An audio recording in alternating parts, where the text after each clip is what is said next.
Pues ahora estamos con la autora Juliana González Rivera, autora colombiana, sí, de Medellín, pero que viajera, como nos va a contar ella ahora mismo, a la que yo tuve la oportunidad de conocer en la Universidad Tecnológica de Bolívar hace unos 4 meses más aproximadamente, y tuve la oportunidad de que Juliana me regalara su gran obra, su primera gran obra literaria, yo creo, La invención del viaje, publicado por Alianza Editorial, ¿no?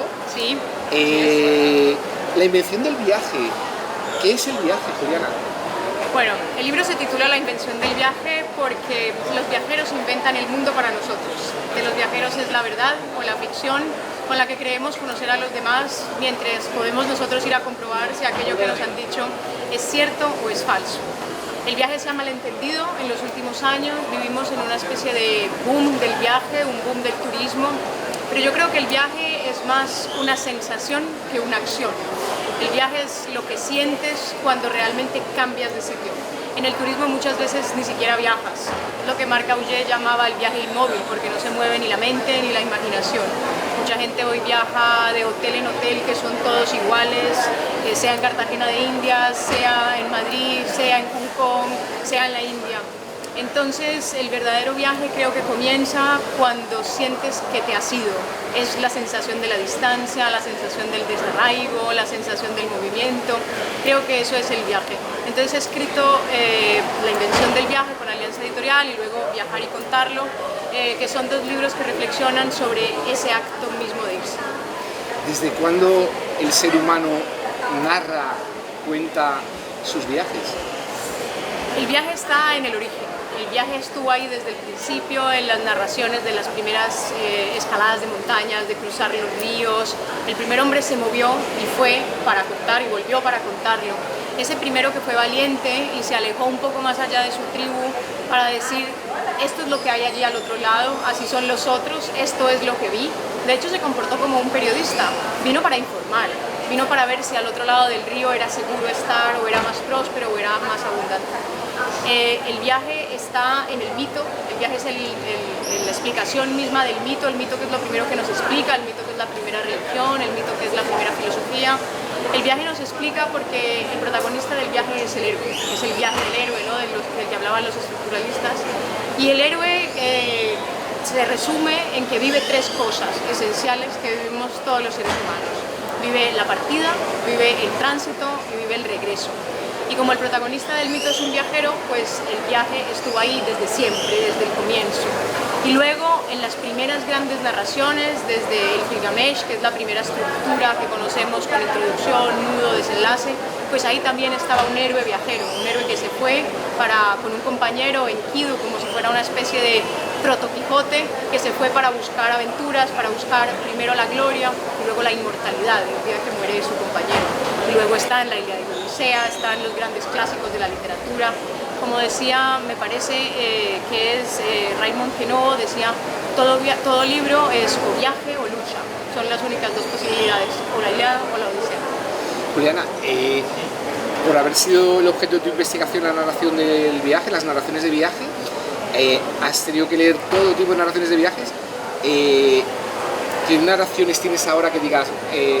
Dinos 2 o 3 que nos puedas recomendar a nuestros telespectadores, televidentes, que digas: esta narración de viaje a mí me ha cambiado la vida. Es difícil elegir. Si miras la bibliografía de los libros, son cerca de 50 páginas de bibliografía. Ajá. Entonces elegir en ese mar de referencias, pues realmente es muy difícil. Yo tengo como unos 5 o 6 autores a los que vuelvo siempre, sobre los que de hecho doy clase, los que vuelvo a escribir, los que vuelvo a pensar. Uno de ellos es Saint-Exupéry muy mal entendido en el mundo contemporáneo a partir de la banalización del Principito. Ajá. Ese pequeño príncipe de hecho se banaliza desde el título porque no hay Principito en francés, sería el pequeño príncipe, no hay diminutivos en francés, ya lo del Principito lo vuelve una cursilería que no es.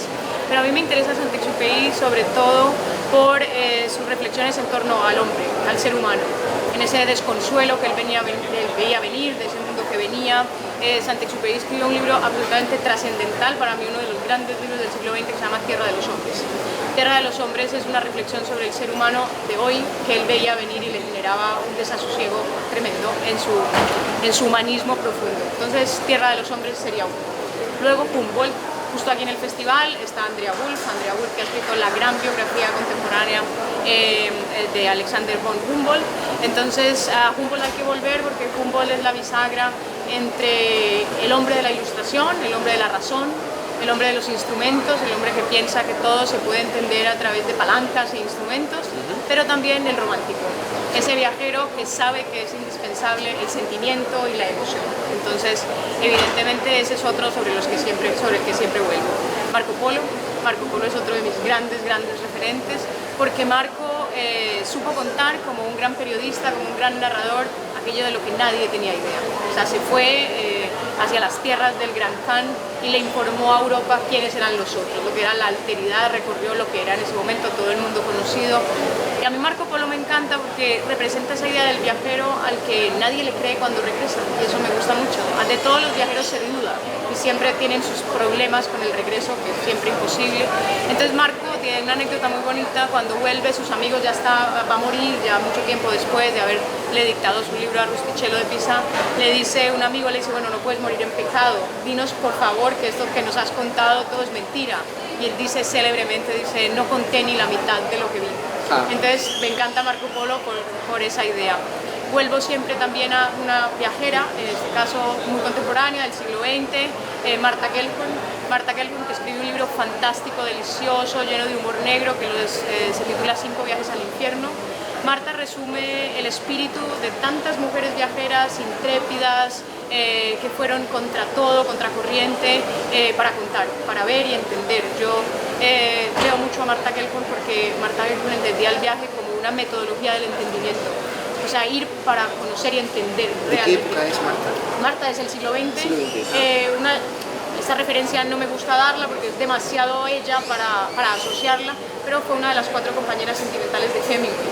Uno de esos viajes al infierno es a China, precisamente con Hemingway, a quien no nombra con su apellido en todo el libro, que fue una relación luego bastante tormentosa. Cubrieron juntos la Guerra Civil Española.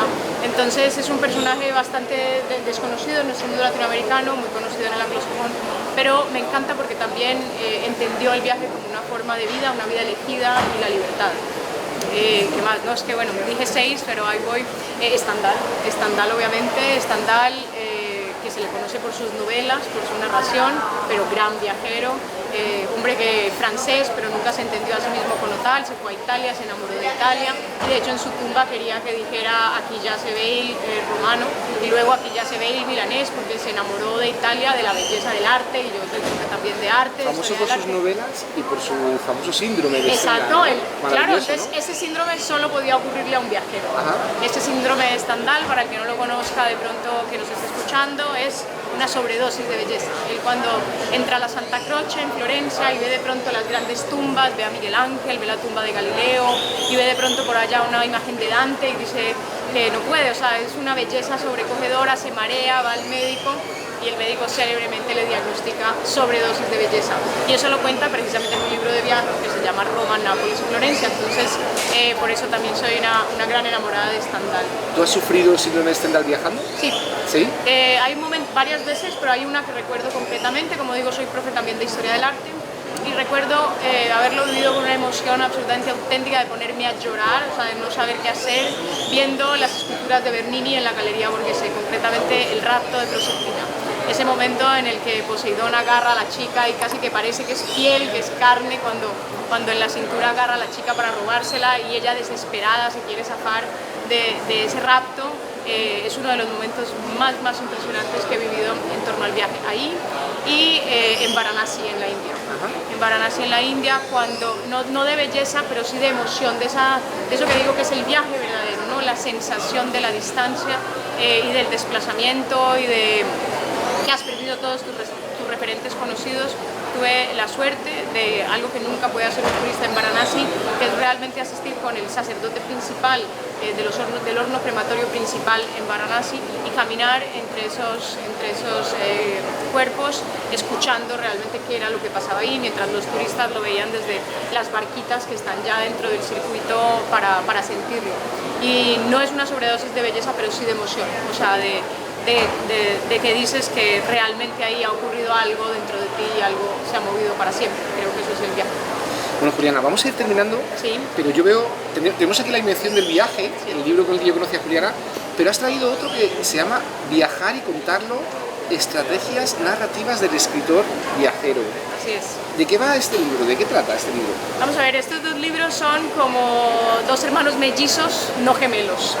El primero es la historia de los relatos que cuentan el mundo, es una mini historia de la humanidad a través del viaje y su relato, con un primer capítulo que reflexiona sobre el acto mismo de irnos, sobre por qué nos marchamos los seres humanos, ¿Sí? el viaje como universo, así se llama, y luego termina con un epílogo de si el viaje es un género exhausto ya.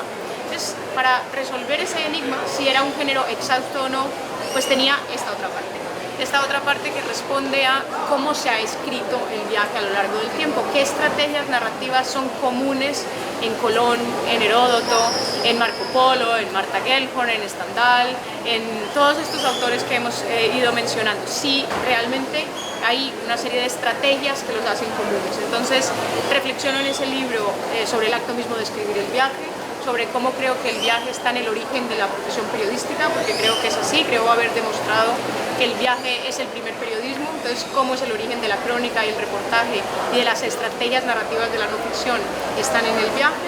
Y cuento ahí también la relación del viajero con la fotografía, con la primera persona, con la tercera persona, la primera persona en el acto de dar testimonio, la tercera persona en el acto de confiar en que eso va a sonar más verdadero, como haría un periodista, pero también con la relación con la actualidad, si el viaje envejece, si el relato de viaje envejece o no, yo creo que no, porque en su momento es actual, pero luego es la condensación de un pensamiento, de una cosmovisión, de una época.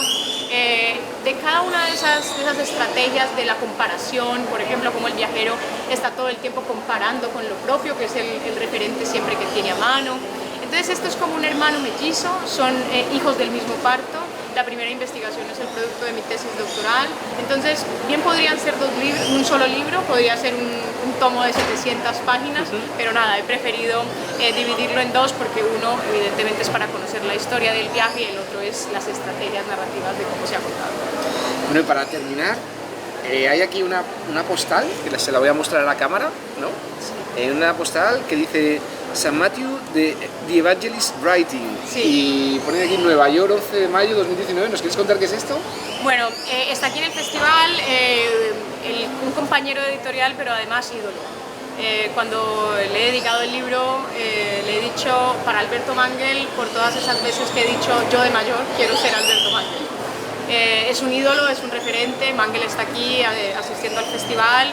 Y cuando se publicó el libro me manda una postal preciosa, esta que tenemos aquí desde Nueva York, celebrando la aparición del libro, diciendo que recorría con mi libro territorios conocidos y otros que repasaba para volver a conocer y que aprendía y disfrutaba con el libro. Y si Alberto Mangel disfruta con ese libro, pues para mí fue un honor absolutamente extraordinario. Entonces esa es la anécdota en torno a la postal.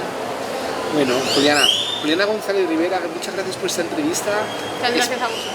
Esperamos que sigas viajando mucho, nos sigas contando tus experiencias de viaje y las experiencias de los narradores y las narradoras que te fascinan. Muchísimas gracias por la invitación. Gracias. Gracias.